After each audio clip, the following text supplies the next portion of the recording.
ever Choctaw County Republicans Public Forum, or it's at least the first to my knowledge. So I want to say a special thanks to our Republican committee, especially Mr. Doug, for helping us kind of get this all together. Again, thank you all so much for showing up, and thank you to our candidates for being willing to come and to answer some questions from our voters so they can make better decisions on voting day. So start off, Mr. Earl Ray, would you open us in prayer, please?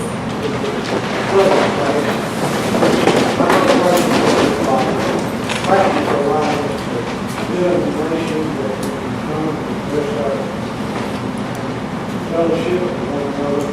You may have been for years go on. Ask you to bless this meeting. Watch over. Give each candidate a good night. Bless us and all of us. So keep us safe. All right,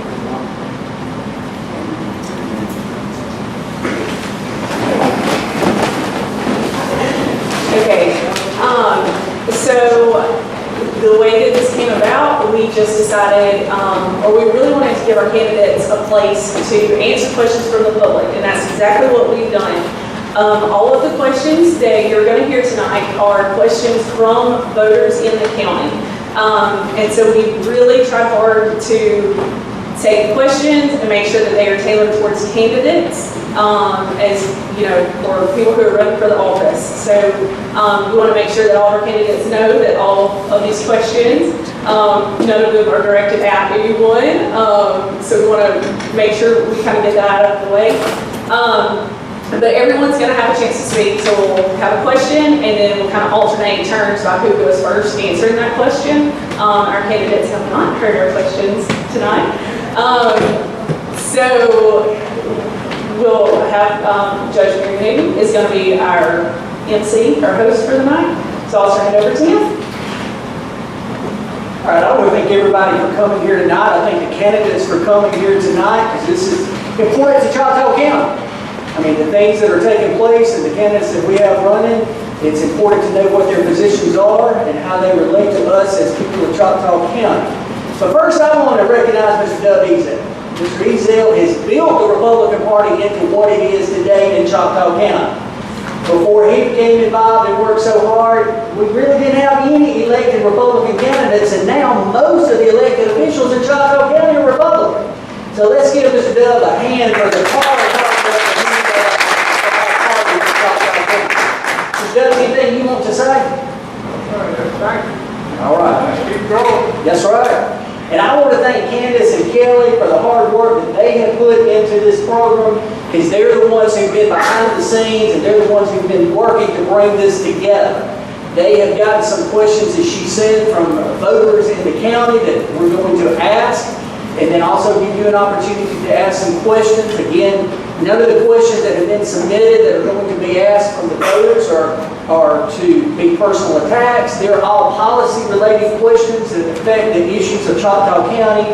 And any questions that come from the floor, that's what we're asking for the same. It's not a time for any kind of personal attacks. It's just the time to see, how you relate to policies and how you are going to hold your position that benefits Choctaw County. Because we need a county that's growing and benefiting, and that we're all supporting and we're all pulling together to make this county the best county that it can be.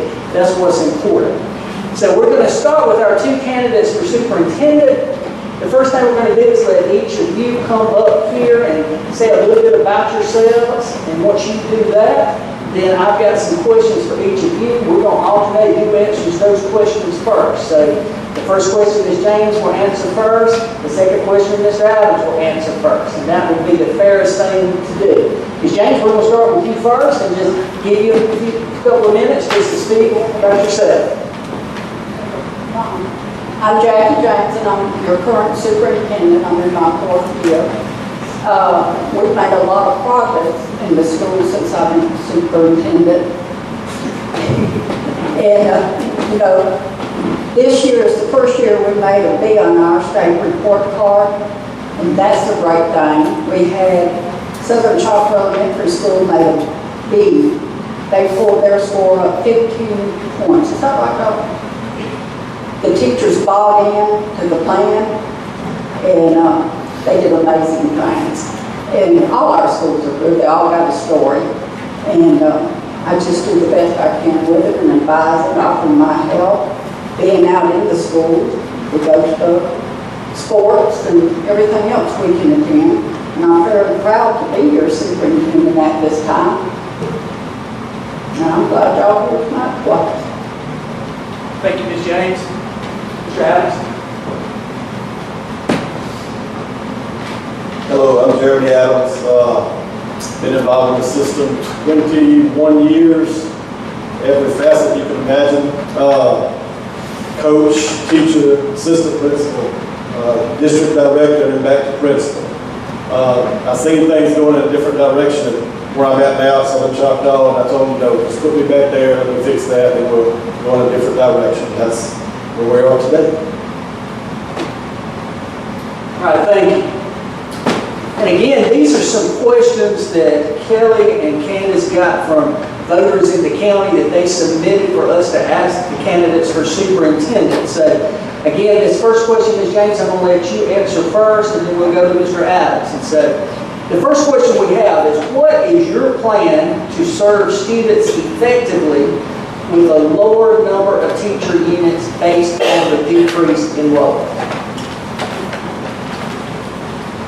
Of course, we start out with a hard one. We have lost teachers, we've lost enrollment. It's a tough time in our school system, but we are providing our teachers support and training to do more with less. And this has been going on 2 years. We do have a school that was a D on their report card, and so the state has sent in help for them. Professional development, working side by side with the teachers and the students. And we're doing all we can. Whatever the school asks us, we provide. So that's a tough question.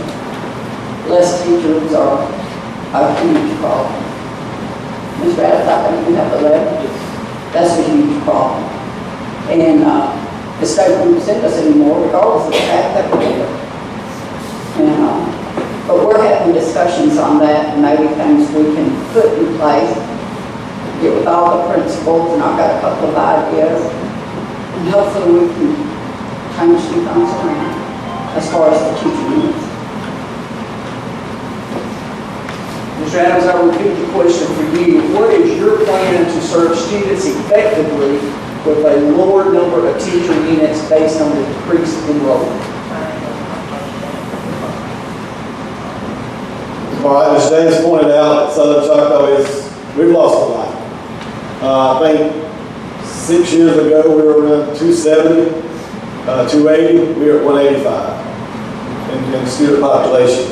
Along with that comes funding issues, because once you lose students, you lose money. Once you lose money, you lose teachers. That's not just here, but it is in the Alabama Black Belt community. There's a lot of things that come down from the state. I don't know if I'm supposed to say this right. It does hurt the rural area. School Choice Act, they get to choose where they go. A lot of folks take advantage of that. We got to move past that. We got to deal with what we got, like Ms. James said. So what we do is we make strategic hiring process. We take the specialist in the room as the teacher. You got to make that the priority now. And then you got to retain those teachers. Because what you get when you're in a small rural area is you get teachers out of college, and let me tell you, they're fabulous. They've just learned everything. So they're full blown into it. But then in 2 years, they get hired off somewhere bigger. So we got to create a process where we retain the good teachers that we do have. I know this might lead into other questions, I have no idea. But when you take the teacher as a specialist and let them teach, you get a lot of growth. I know this is a technological age, but even the state of Alabama has realized that putting that phone away helps you teach. Putting that phone away helps you learn. There's a time and place for a computer. That's just to do research. It's not there as a learning platform. So if you take that away, it's what I did when I got to Southern Choctaw. We locked those up. We got out pen, paper, and textbooks. And we went back to the old way. Does it work for me? I'm sure it worked for y'all. Y'all are all sitting here. So that there's ways to go around the funding issue, but you've got to be strategic in your hiring process. Thank you, Mr. Adams. Second question, you will be the first one to answer. And you kind of got into this area at the beginning, at the end of your first answer, but question number 2 is, with the increasing teacher shortage across Alabama, what incentives can you offer specifically to make teachers want to teach and stay in Choctaw County? Well, I'll tell you what we cannot offer. More money. Like I say, we're in the funding crunch. The best you can do is offer them a better environment. A lot of teachers don't do this for money to begin with. They do this for the environment. You can offer them that safe, where they're able to go out and do what they do the best. And I believe you would retain more. There's flexible ways to do it. I've called New Mexico, I've called some of the New England states, and even a school down in Mobile is trying to do it. Rearranging a workday to better suit a teacher. Because I know years ago, they called banker's hours. You could get off work, go get a haircut, paint. Just now, everything's closed. When you get off, everything's closed, and on the weekend, it's also closed. So if you can offer some kind of flexible schedule for the teachers to retain the best you got, that's about all we can offer at this time. Thank you. Ms. James, I'm going to repeat the question for you. With the increasing teacher shortage across Alabama, what incentives can you offer specifically to make teachers want to teach and stay in Choctaw County? That is a tough one, and Dana hit on a lot of points I was going to hit on, so I'll skip those for you. One thing we can do in Choctaw County, and this is through the state, special education teachers, they are very hard to find. Math teachers, science teachers. But the state is offering stipends for them. And so your special ed teacher is around $1,000. Your teams teacher, that's teaching engineering, math, and I got that electrical and math. They're paid on a different scale than our regular teachers, I have common, and they get a bit more money than current teachers who are on the, come from, I'm sorry, I got my word, Montgomery. Their allocations. But they are offering money, so that helps. A big deal. What can we do? Well, schools do a lot of fundraising, and he knows, he wants to know all about that. And that helps their school. They can buy things that the central office can't afford to buy for them, any other purpose than what they've allocated. COVID likely killed us. Our federal government wasted so much money during COVID. You know, they would only give us that money now. It was allocated for professional development, technology equipment. There was one other. So we've got more computers and laptops, and teachers have been going to PD regularly over a 2-year period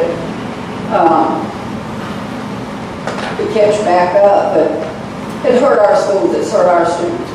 They're starting out not knowing if they were, COVID started in 4th grade, and now they're in 5th grade. They missed.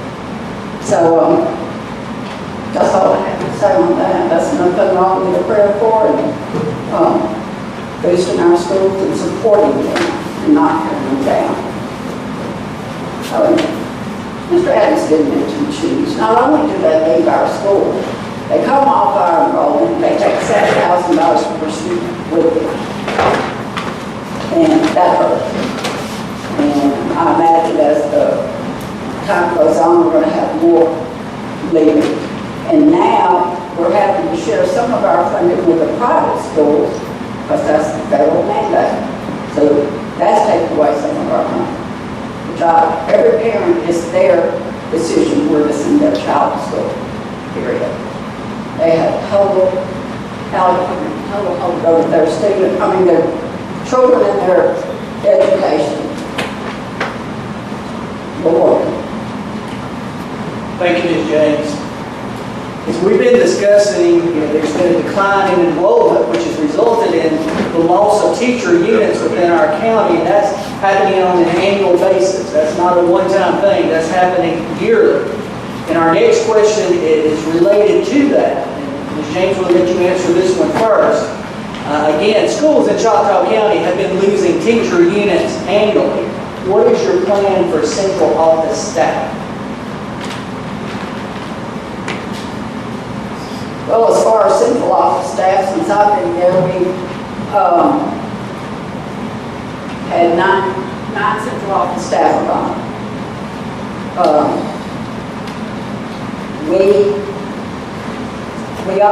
We all share in the work.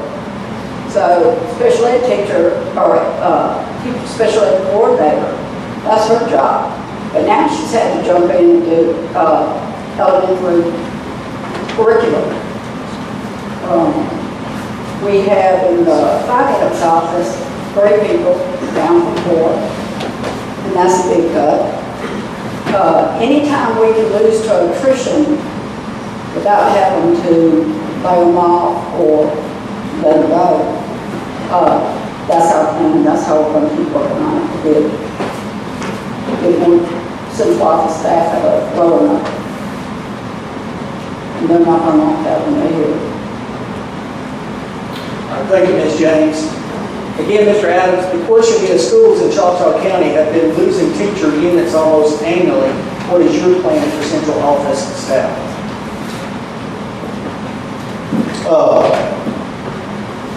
Central office staff.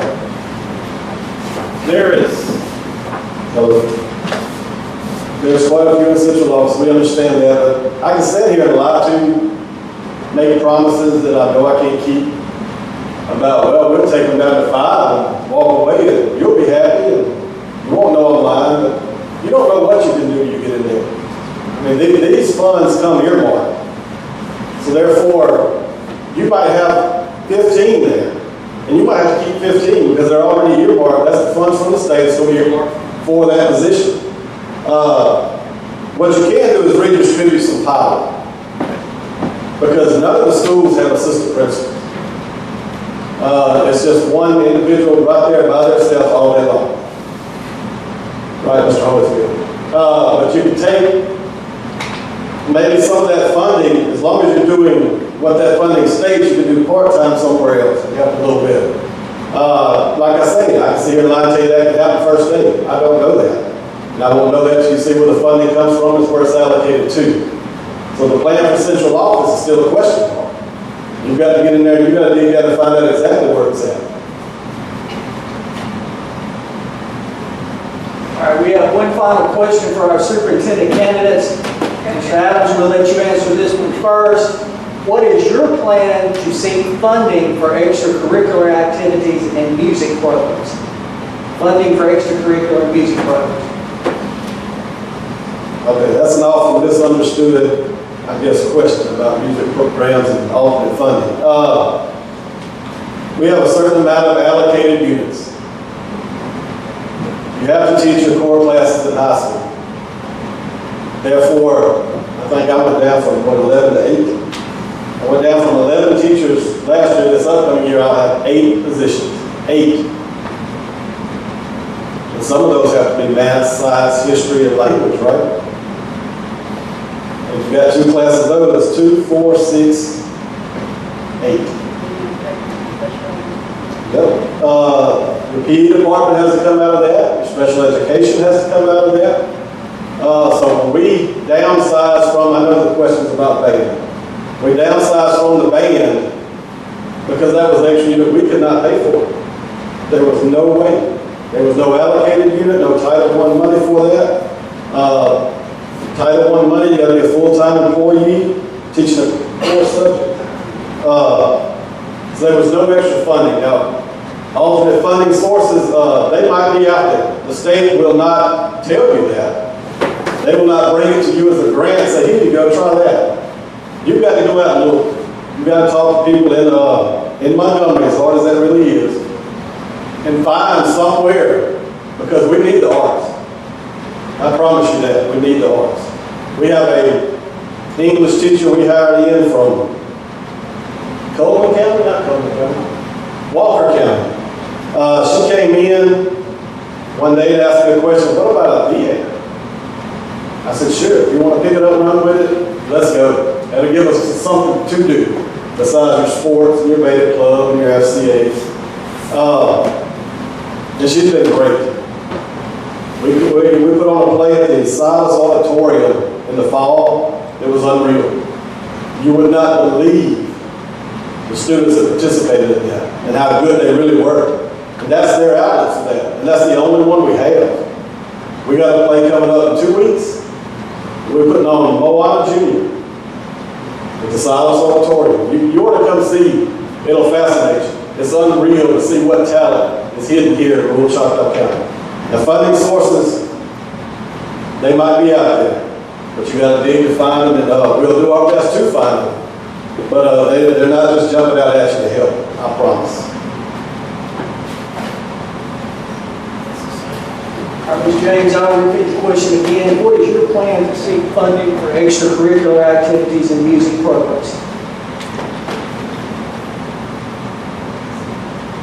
The problem with seeking these funds is they come with so many stipulations. Anybody who's in a child, one of our students, who is not a certified teacher, has to have a certified teacher with them. So right there, that defeats the purpose. And this is just so, it's heartbreaking what it is. These kids miss the band program. I do a survey with the kids at the end of every year, and the most common remark is, we need a band program. And they do. How we're going to do it is beyond me. We look for scholarships. We look for grants. And, but hiring a teacher, it has to be a teaching unit, like Mr. Adams explained, it has to be a teaching unit that comes out of our allotment from the state. And they will not approve it until you have all the core subjects lined up. I have another one on that, and I think it was something automated. But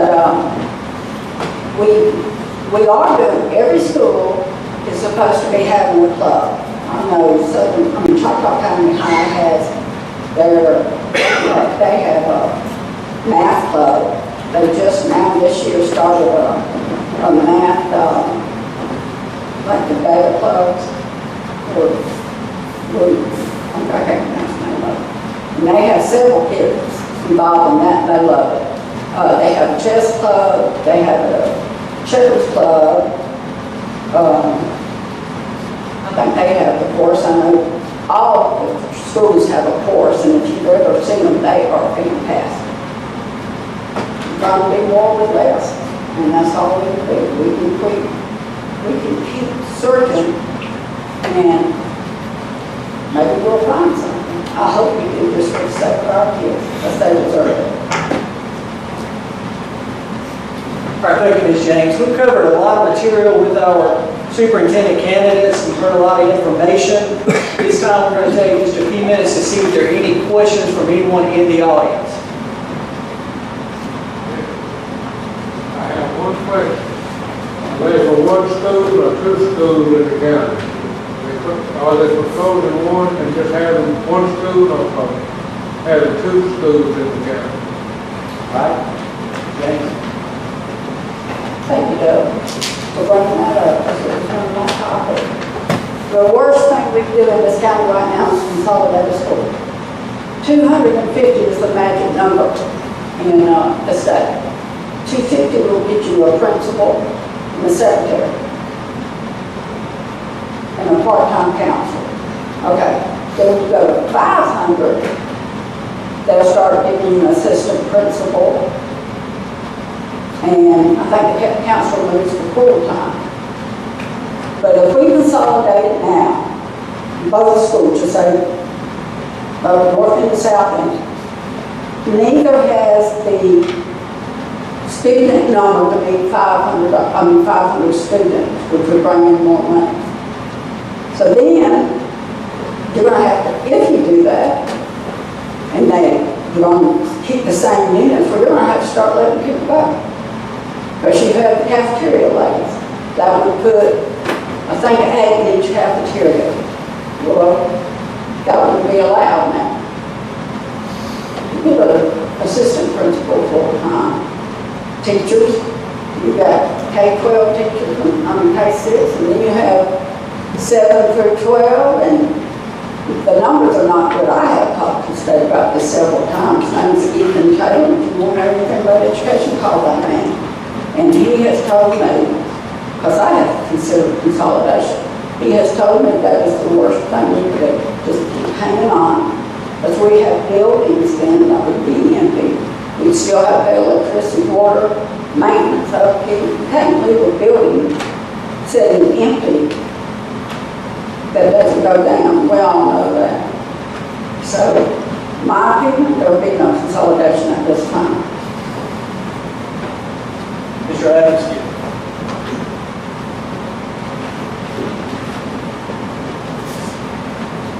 I'm not totally against consolidation. Now, North and South being together, Marcus Easdale, CCHS doing a great job. Great guy. I believe, well, you got to look at your surrounding areas. Like I told you about the Black Belt area. It's draining.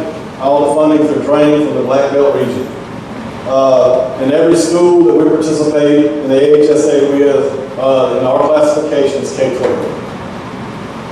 So I think you would have to start with a K-12 and not a full county consolidation. I'm not against that. I'm not for that either. I like the way we run, Mr. Hodenfield. Great job. It's great. I like the way we are now. If you lose quite a few more students, I don't think you have a choice. I think you're going to be forced into that through the State Department, through just basic funding. Especially like, I hate to shut any building down, because like she says, after a few years, it's just dilapidated. But there's only so far we can go with so few. So that there is a time and place that could actually happen. I hope that's not in the near future, but I'm not totally against it when it does have to happen. Anyone else have a question? All right, I think our candidates for superintendent. I appreciate you coming tonight and answering the questions, and let's give them a round of applause.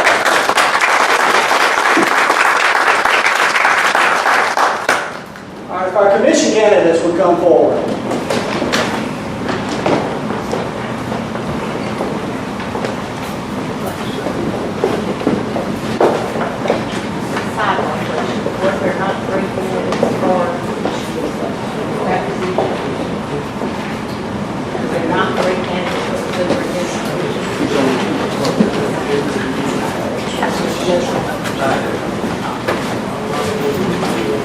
All right, ladies and gentlemen, we have our candidates for County Commission District 4 here before us. We're going to follow the same format that we did with the superintendent position. We're going to let them each come to the podium, state their name, tell you what they want you to hear about them, and then we have some questions for them. So we're going to begin with Mr. Lucas.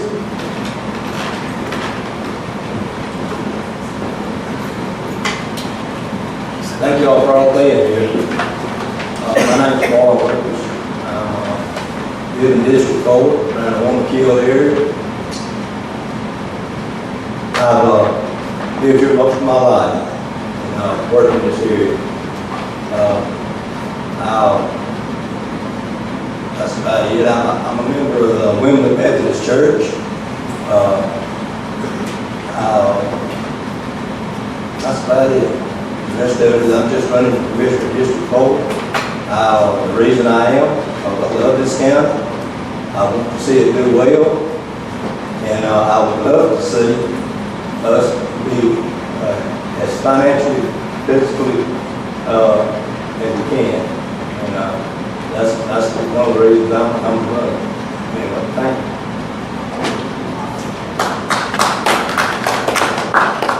Next, we have Mr. Mayfield. I'm Jonathan Mayfield. I'm also running for Commissioner in District 4. As a lifelong resident here, I love to be able to build our county up to where my children, I have 3 girls, I'd love for them to be able to proudly say, hey, I've been a lifelong candidate here, resident here. I don't want to see anybody have to leave. I want everybody to stay and feel like there's a positiveness going on here. And so with that being said, I'm looking to grow and prosper our county to the best that it can, and that's my goal here. Thank you. All right, our third candidate is Mr. Briggs. Good evening, y'all. My name is Kelly Briggs. I've been a resident of Choctaw County all my life. I was born and raised here. And why I'm running for commissioner of District 4, since I've been big enough to pay attention to politics and see how this county is run, I'm dissatisfied with it. I'm like Mr. Mayfield. I want to see this county grow. You know, we are not growing. And, you know, that's one reason why I'm running for commissioner. This is what I can do. All right, we're going to again follow the same process with them. We'll start with Mr. Lucas first on the first question and then go to our other 2 candidates. So our first question is, in Kelly and Candace getting information from the voters, several of the citizens feel that there's a disconnect between the day-to-day spending decisions of the commission and the long-term planning of the commission. And so the question is how should the commission approach long-term planning, and what steps would you support to improve transparency and build public confidence in how decisions are made? So again, what's your approach to long-term planning, and what steps would you take to improve transparency and rebuild public trust in how decisions are made and communicated?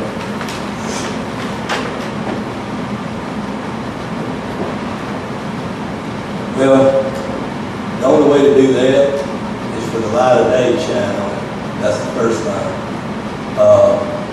We need to stop having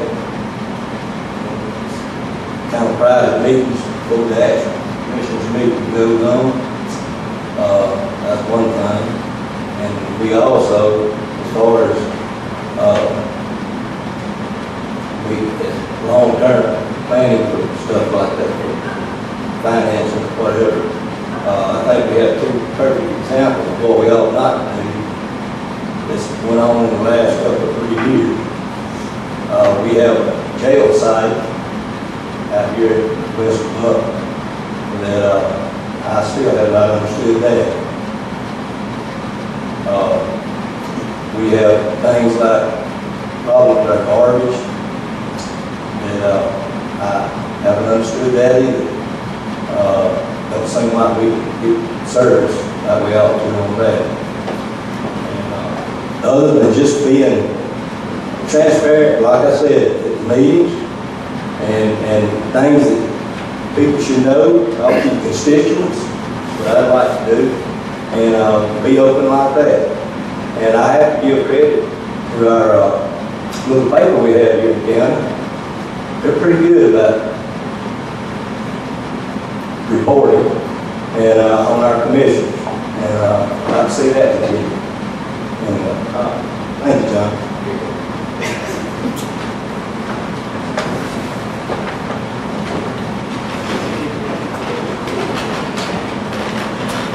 All right, again, the question, Mr. Mayfield, is how should the commission approach long-term planning, and what steps would you support to improve transparency and build public confidence? Well, just like I said, just like Uncle Marlon said, there is a word in there, transparency. There needs to be full disclosure. You know, I have no problem with there being almost like an open book. You know, it's your money. It's your money. It's your money. You should know where it goes. You should know where it's being allocated to. Because just like they were talking about in the superintendent race, there are certain things I'm sure that are allocated and earmarked for certain expenditures. Why not let the public know? Why not, you know, instead of this being almost like a closed door situation? And as far as future planning goes, you know, why can't we have like a more like a rainy day fund, if you will, of putting some stuff back because of the what if. We never know what is going to happen. So maybe we can take a little time and deliberating with that when we get to office, whoever the candidate may be that makes them, and maybe bring that towards the table. All right, Mr. Briggs, again, the question is, how should the commission approach long-term planning, and what steps would you support to improve transparency in Bill Collins?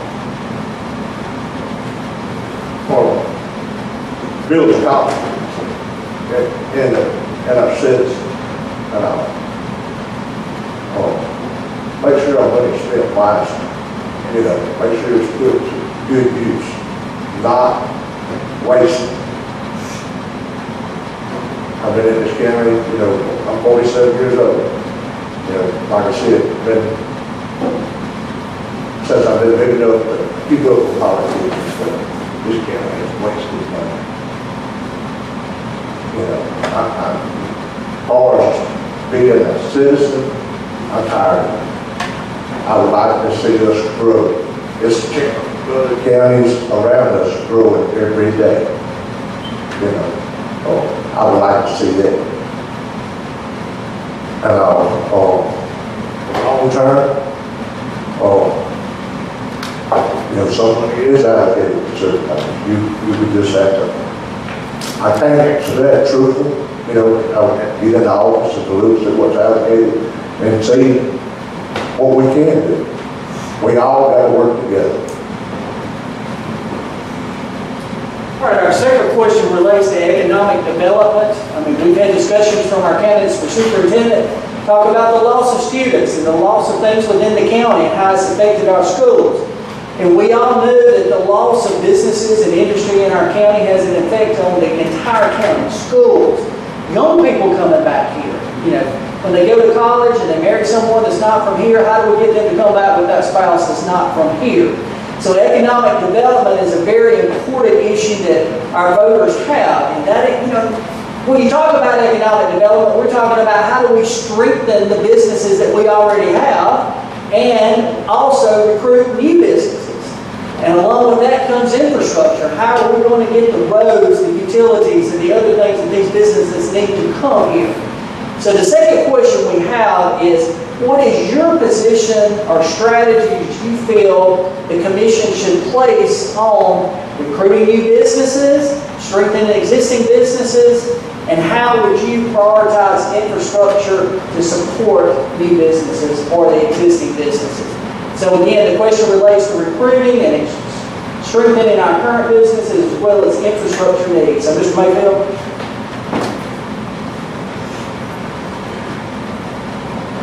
With that, I don't see why the commission couldn't work hand in hand with the Chamber of Commerce to try to bring in business, maybe offer, and once again, I'm not in the office yet. I don't know what kind of incentives are out there to be given to bring in new businesses, but why can't we, let's reach out and see what we can offer businesses to come to this county, make this a desirable place for them to be. Because once we do, we'll get the tax revenue with all that, and that'll just lead to more growth and more growth and more growth. So just reach out and try to see what money we can get allocated to bring the businesses in.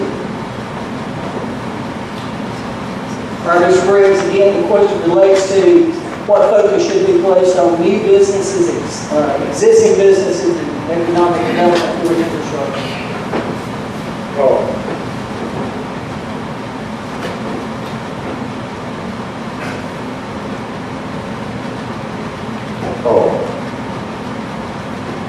Try not to call it just what Jonathan just said, but he is right, we got to reach out, and see what we can do to get business here in the county. Like he said, he's not in office, I'm not in office. I can't, if you do a straight answer to that, how we'll go about working at that, y'all just have to put your faith in it, get the right hand to be done. Just trying to reach out, to see about the business, then the businesses here, will we ain't got nothing here now. You know, we taxing our business to death around here. We all just, that's just not trying to copy somebody else, you know, we just gotta work at our stuff. All right, Mr. Lucas, I'll repeat it one more time. Where should the commission place its focus with regard to recruiting new businesses, strengthening existing businesses, and how should the commission prioritize projects for infrastructure related to economic development?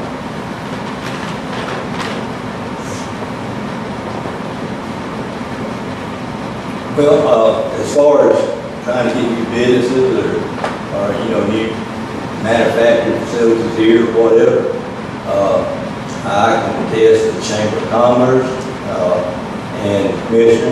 I think that they've always been open the door for anything coming along. We have several factories out here that are not functioning anymore. I think that would be the economics reason they closed, but look at the infrastructure that was built out there. And they did come here and we had a commode seed plant. We've had another paper mill out here. But folks, to be honest with you, we're small, we're little. If it wasn't for a pine tree here in this county, we'd all have to go somewhere else. Now that's another thing we need to do, is try to get along with our timber industry. I reckon I'm a little prejudiced there. I law for a lot of years. And like I said, a lot of gets blamed for a lot of things. It ain't his fault, but anyway. But we also have a paper mill out here. And y'all all know, most of y'all, a lot of y'all was fed when you was young and went down that paper mill.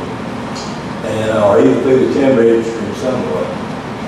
So, they used to be, about 20-something, 25 years ago, there used to be 2,000 people that worked at that paper mill.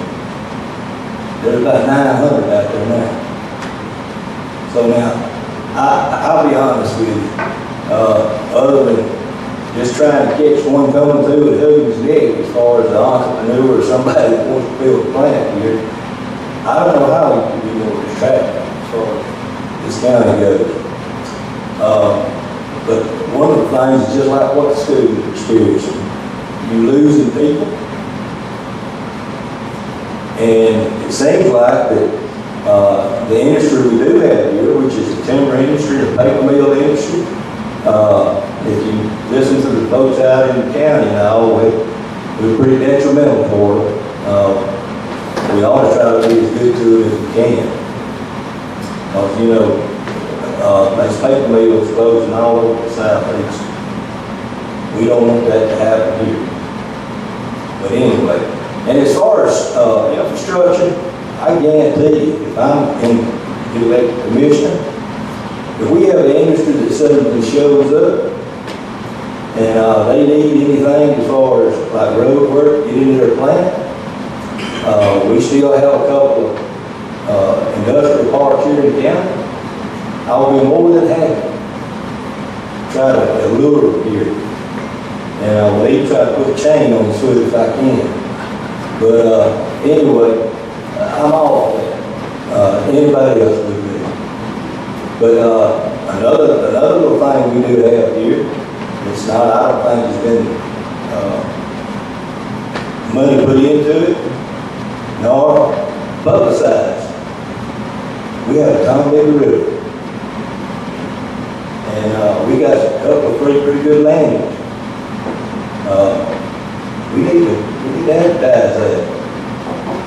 Like I said, recreation is a big thing nowadays. I don't know how.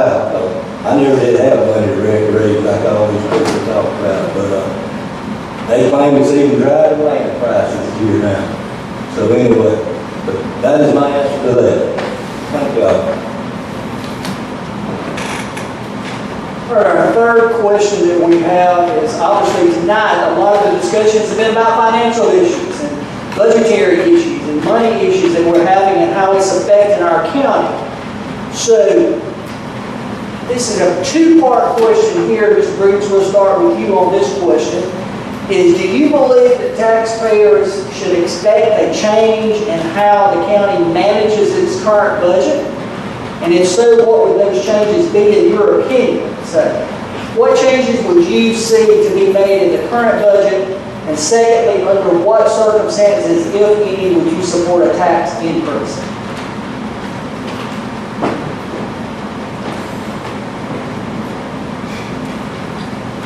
Then again, I'm not in office. I can't tell you what the tax budget is, you know.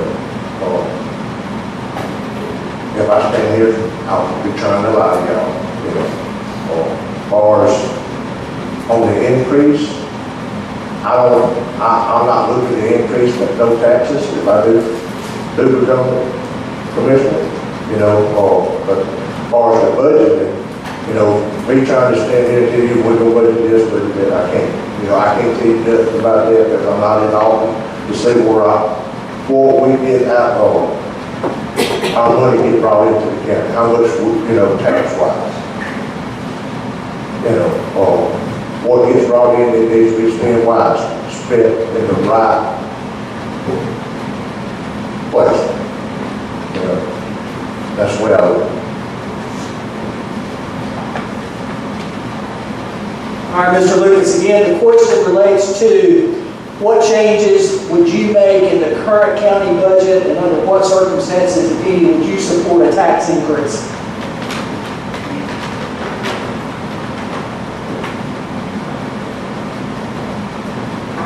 As far as county budget goes right now, you know, like other fellows said, I'm not in office, I'm not privy to all of that. I do know that the county commissioner's job, though, is to manage our county's resources. And that includes just about every dollar that comes through here from any other place, whether it be Montgomery or federal government. And I'm a very conservative person. Always have been and believe in that. And that's the way I would budget. It's conservatively. And I don't believe in debt unless it's just absolutely necessary. That would be something like something catastrophe happen and we, you know, have to try to find money for that or whatever. But as far as the budgeting on an everyday basis, we have the Board of Education, we have to look at it. We have the Sheriff's Department, we have to look at it. And we have our road and bridge employees. And they maintain our roads and infrastructure. And like I said, I'm very conservative. And as far as the future tax increase, I done told you about that. I'm conservative. I'm not for one. We seem to, so far, have gotten by on the resources that we have somehow. And I think we can in the future without any tax increases. That's my stance on that. All right, Mr. Mayor, again, what changes do you see should be made, if any, in the current county budget, and under what circumstances, if any, would you support a tax increase? Well, just like other two candidates have said, I'm not in office. I don't know what the budget looks like. But I can say that I would make sure that our core spending of what needs to be allocated money towards, just like I said, the Sheriff's Department, our county workers, would stay intact. With that being said, I would want the money allocated to the most dire need, what it needs to be addressed to, and not just something just because it need, you know, it would look a little better, or it would be a little bit better. Address the needs. That's where the money needs to go to. And under absolutely no circumstances do I want to increase taxes at all. I gotta pay them just like you guys. So with that being said, no, I do not see that. All right, thank you, gentlemen. Those questions have again covered a lot of information. Those questions will come from the voters. But is there anyone here tonight that has a question from one of our candidates for Commissioner District 4? I got a question for all three of them. They're talking about they're not for debt.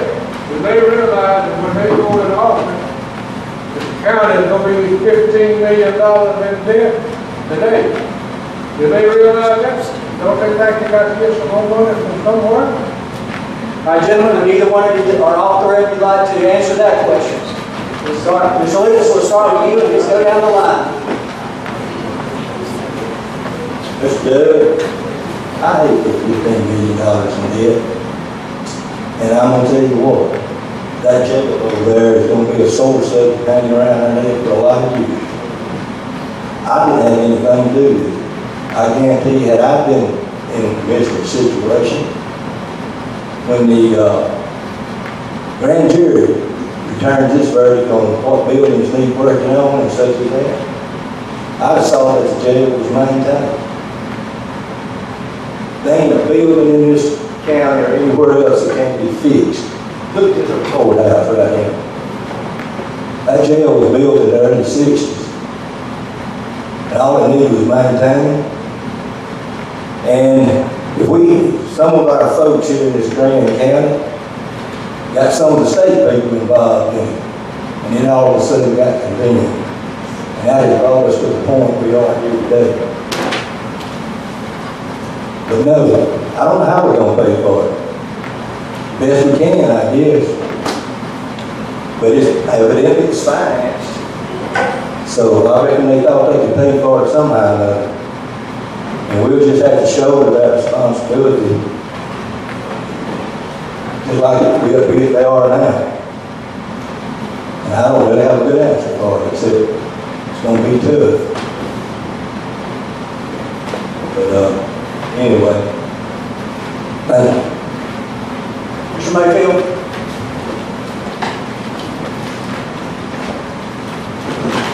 Good question. I will say this, I had no part in that jail, in the $15 million that we are in debt right now. But with that being said, I knew when I decided to run that there was debt. I knew that there was going to be a hard road to hoe. I knew that it was going to take everything I could to help build us back to where we need to be. With that being said, if I'd have thought otherwise, I would be running. I'm going to do everything I can to try to get what money we can get allocated to get us back into a better situation. And also to utilize some of the assets we've acquired over the last few years, and not just have an empty building sitting out there on Highway 10. All right, Mr. Griggs, you want to respond?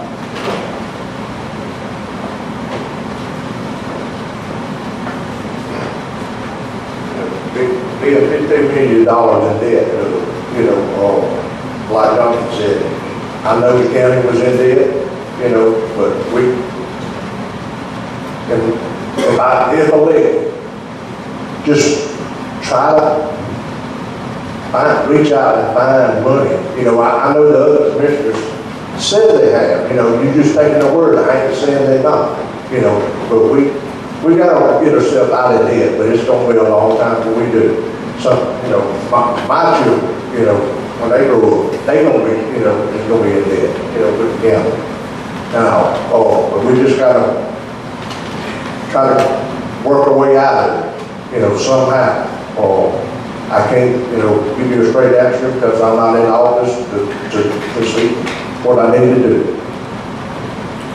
Thank you. Then we have a question back here.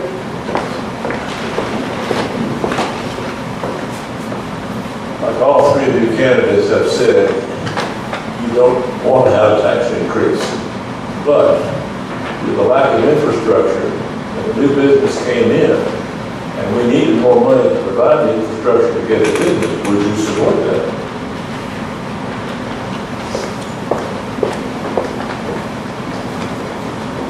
Good question, Mr. Steve. I would have absolutely no issue if that business was going to be here. If it looked like we were going to have a long-term relationship with said business, whatever it may be, I'd have no problem offering them a tax item for maybe a certain amount of years to get them in here, to grow their infrastructure so that therefore they could build themselves up and be here for the long run. And if that's a 2-year, 3-year, 5-year stipend, whatever it may be, but I would have no problem with doing something like that to give them an incentive to build here and to stay here. Mr. Briggs, you want to provide an answer? No, sir, got John from Cook. Mr. Briggs, you want to add anything?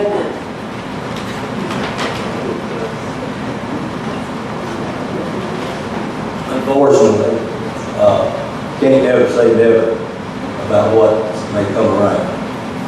And as I told you before, it's against it's against my better judgment for as far as tax increases.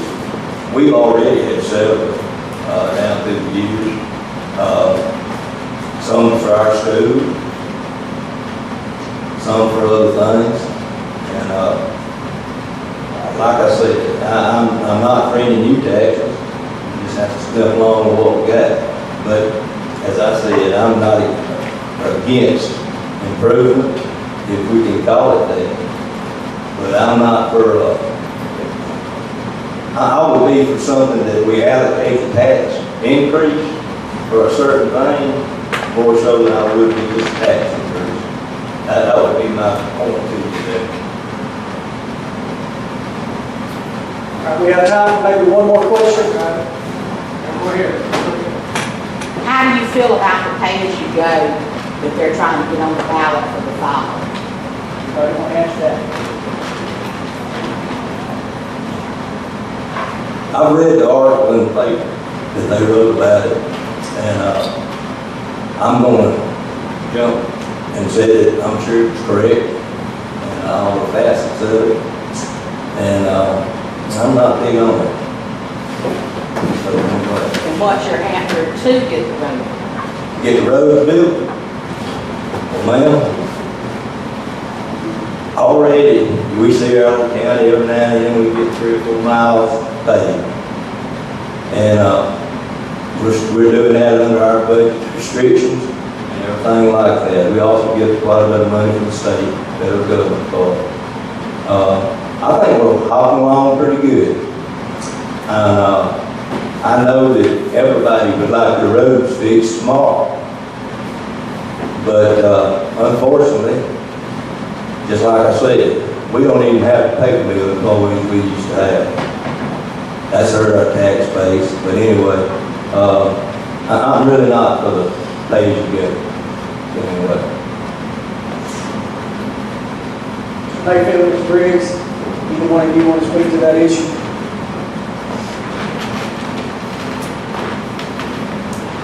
Well, we agreed on a lot of things tonight, our candidate, me, and the rest of my candidates have, but I have no issue with pay-as-you-go. I feel like that it could be a good benefit to go ahead and take care of what we have while we have the allocated money. With that being said, I can just put it just as simple as that. Mr. Briggs, anything you want to add?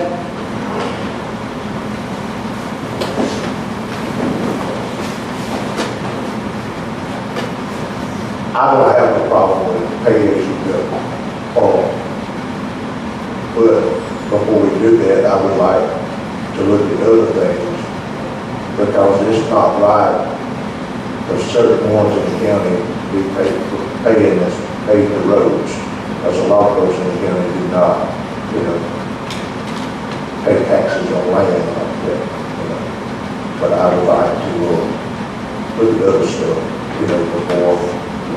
But I don't have a problem with it, but it's just, I would like to see if I can see the funding somewhere else. All right, last question comes from Mr. Judd. I hear that paper mill is fixing to make about a $450 million expansion. Last time that was done, the county did not put any road and bridge taxes on it. Are y'all for not putting any more taxes on the paper mill, or you want to just let them not keep you paying their taxes?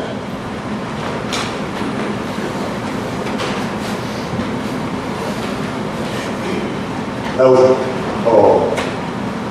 we need to tax them. They've been in a tax break for many years. And they've been here, and I don't want to see the mill go, but they need to pay their share of taxes. And that's the way I look at that. Mr. Lucas?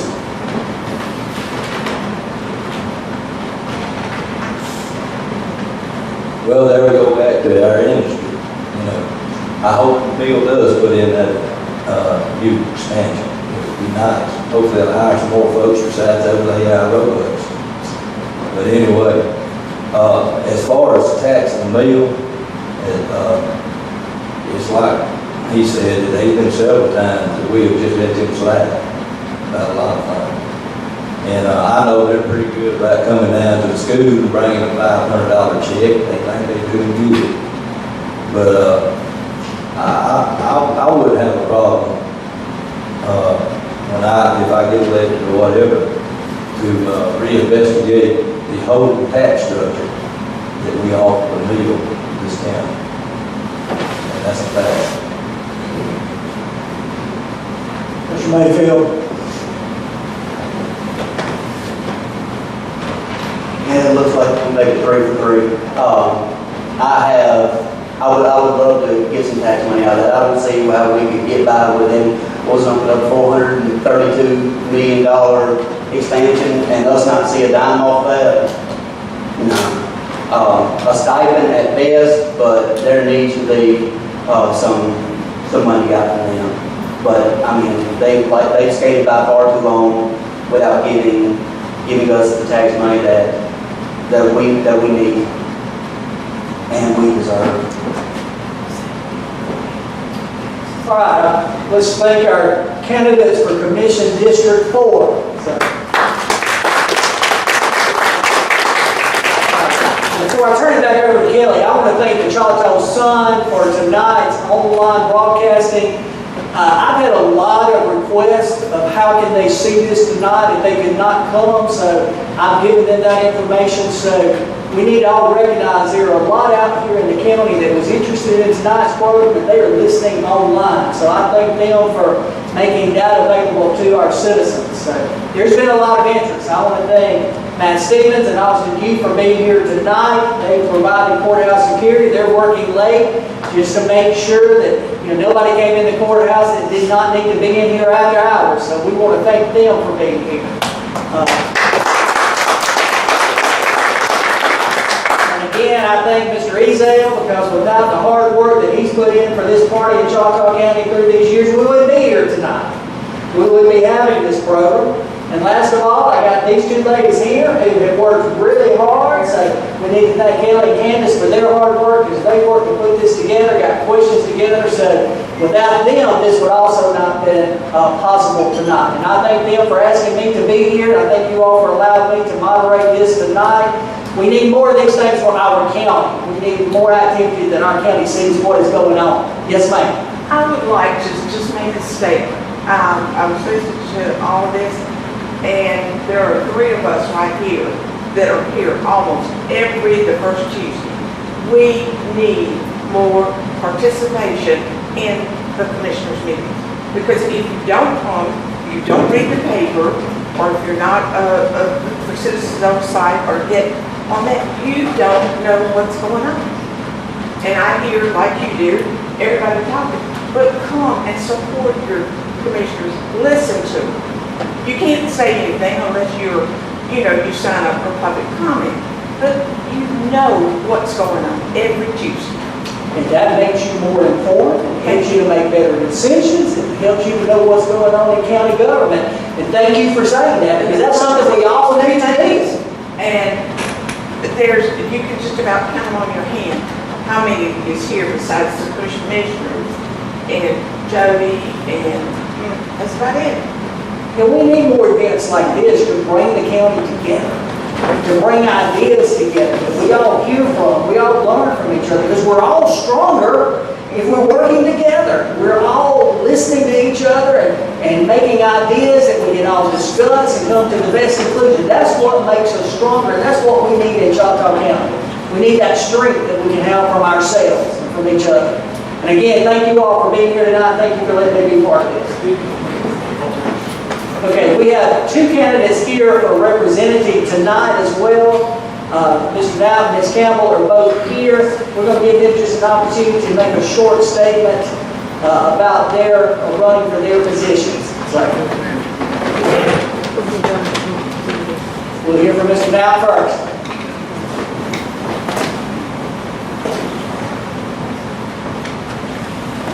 Hey, how are you doing tonight? First off, thank you for letting me come. It's an honor. A little bit about myself. I've been in law enforcement for almost 24 years now. I started off with conservation down on the coast. Ended up moving up to Marine Police. Then we went to the State Troopers. Come up to Washington County, where my home is. Stayed there for about 3 years, and I'm currently a deputy for the Clark County Sheriff's Office under Dwayne Smith. One thing I want to say about this is I never planned on doing this. I never planned on being a politician. I really don't like being considered that. I'm a public servant.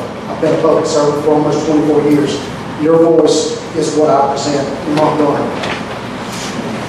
One of the problems we have in Montgomery is we have too many politicians up there.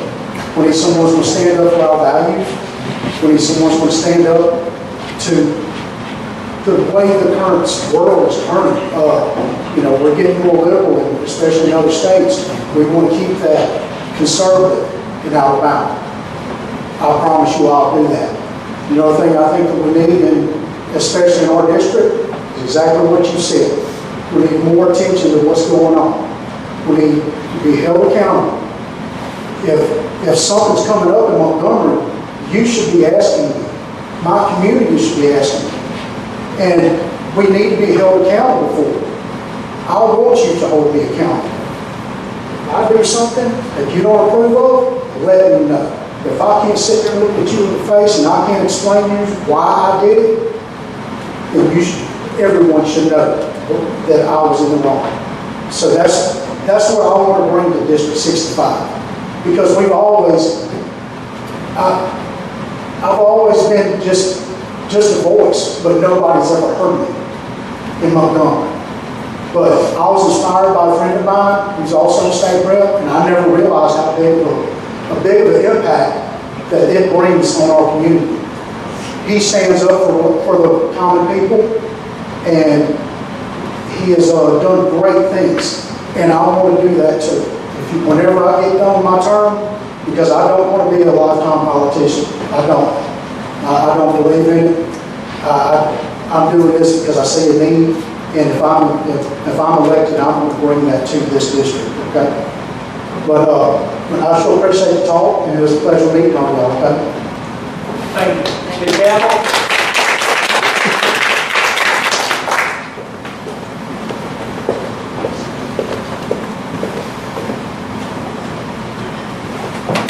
I guess I'm doing double duty. I'm Deanne Campbell. Most of y'all know me. I know most of y'all. I've been here for a long, long time. I am running for the House of Representatives for District 65, and I have been in the publishing business for about 24 years now. My husband Tommy and I have been publishing the Choctaw Sun Advocate since 2003. We also published the Leader over Marengo County. I've been in this business a long time, covering everything as you can imagine, as far as events and news in Choctaw County. And I jokingly say a lot of times that if it's crawling across the floor in the county, chances are I've been there with my camera to take a picture of it. And in that time, I've covered everything from school board, city councils, proms, parades, football games, county commission, the good, the bad, and the ugly. Sometimes a lot of ugly. But I also, it dawned on me several years ago, and I've done a lot of research over the years into the issues that affect our county and this district, particularly issues that have become very concerning to me, and that one of those issues is our population decline. And a lot of talk was made about that in regard to the school enrollment. So those issues, that issue and several other issues are really something that's concerned me for a long time.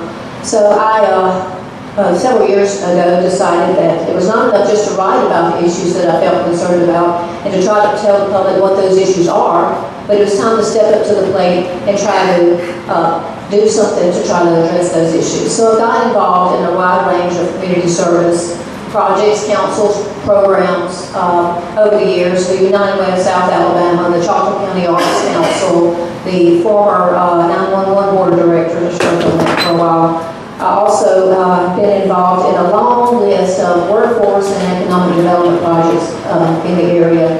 Several years ago, I guess about 14 years ago, I was asked to join the Choctaw County Chamber of Commerce Board of Directors. Some of my board members who serve with me are here tonight. I immediately said yes to that because I'm a small business owner. Tommy and I built our business from the ground up. We're not silver spoons. We didn't have anything handed to us. We still operate that way. I got my work ethic from my father, who built a small business of his own and worked by the skin of his teeth for a lot of years to try to build that business. Stumbled and failed and got back up again. I know how it feels to try to keep your lights on and your employees paid and try to make things work in a small business. And I can tell you that Tommy and I still work that way 24/7. Most of you who know me know that that's the truth, that we work really hard to maintain and operate our own business. I also said yes to that Chamber Board of Directors position because I know that when one business in this county does well, we all benefit from it. And so I said yes to that, and then about 5 years ago, when the executive director's position for the chamber became available, I stepped into that role, and I've been serving as the Chamber Board of Directors Executive Director for a period of years now, and that was a dual role. It also came with the position of the county's Chief Industrial Development Officer. We talked about industrial development and economic development here tonight with our commission candidates, and I can tell you that there are some factors some issues that are really affecting our ability to recruit industry in this county, in this district. And we talk about infrastructure, and it is very true that the lack of a 4-lane has been a detriment to us in the recruitment of industry. We talked about Highway 84 and the promises that were made for us to have that 4-lane, and that never happened, and it never happened, and it still never happened. I was in a meeting in Monroeville when Governor Bob Riley promised that we would have that, and you know how long ago that was. But it's not just infrastructure that affects us and keeps us from recruiting industry. It's our workforce. Just very recently, last year, most of the public don't know this, but we had an industry that was very interested in our county, and I worked with them for quite a while to get them to the point where we thought we were moving in the right direction. And you know what kept us from getting that industry? The lack of a trained, skilled workforce. Because what's happening is this, and it goes back to our population decline. I'm sure y'all recognize that since 1970, Choctaw County has lost about 1,000 people every time we have a census. From 2010 to 2020, we lost 1,200 people. That's a lot of folks gone from this county. Mostly, it's young people who are leaving to go find work and they don't come back, and they're not raising their children here. So in order to address our population decline, that goes hand in hand with our need to address economic development and industrial development. So it's a circle that we go in. Our young people leave because they can't find work because there's no industry here. So when an industry does come look at us, they don't find a skilled workforce, and so they don't stay, and the cycle continues, and it goes round and round, and that's the point that we're at today. So all those things are some of the reasons why I'm in this race, because I believe our small towns matter. Butler matters, Givertown matters, Silas and Toxic, they matter, and I know y'all know as well as I do that there are so many times that we have felt like we were overlooked by Montgomery. We feel like that our small towns do not matter in their eyes a lot of times. We've seen a lot of economic progress in places like Huntsville. Y'all know it's moving up there. If you've been up there lately, you know what I'm talking about. I would like to see some priority changes and the eyes of Montgomery turn further over here to help and prioritize the areas of our state that are not seeing that kind of progress and that kind of growth. That's the reason I'm in this race. It's for my kids and your grandkids and my grandkids. By the way, I got 10 of them. I want them to be able to live and work and raise their families right here in the place that I love, this place that I call home, and I know this is what y'all want as well. I know our commissioner candidates, that's what they want, but they would be running for this office. That's what our superintendent's candidates want. They want to make a place for our kids to be educated and to grow that workforce. And I believe that I can be that loud voice in Montgomery to make sure that every decision that they make up there, they have District 65 in their minds. And that has not been true over the years. So that's why I'm running, and I appreciate your support. I can tell you one thing, that I know that I can't go up there and use this as a loud voice unless I use these two right here. I want to be your listening ear. I can promise you one thing, I'll be present in your community, and you will see me on a very regular basis. You won't see me, maybe you'll see me too much, I don't know. But I really appreciate your support to get there. I love Choctaw County. This is my heart, my soul, my passion is to serve this county. It's what I've been doing all this time, and this is what I want to do as your representative in my role. Thank you. Thank you for all of you that came out tonight. We thank everybody that's online watching, because again, that's what we need. We need involvement in our local government. We need involvement for all of us to strengthen Choctaw County. This time I'm going to turn it back over to Kelly. Let's give our wonderful moderator tonight a big round of applause. Again, thank you all so much for coming, and to everybody who submitted questions or, like you mentioned, was interested in watching the live stream. Again, Choctaw Sun for doing that for us.